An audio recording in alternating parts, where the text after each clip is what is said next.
We guide you through how to reverse a video on Capcut. First, open Capcut and tap New Project, then select the video you want to edit and add it to the timeline.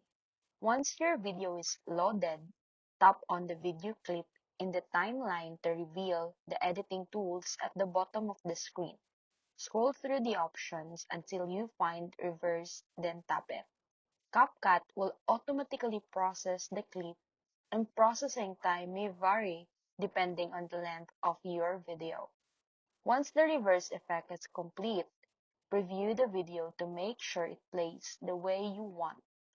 If needed, trim the beginning or end of the clip to remove any unwanted sections. You can also add music, text, filters, or other effects to enhance your reversed video. When you are satisfied with the final result, tap the Export button in the top right corner and choose your preferred resolution and frame rate and save the video to your device.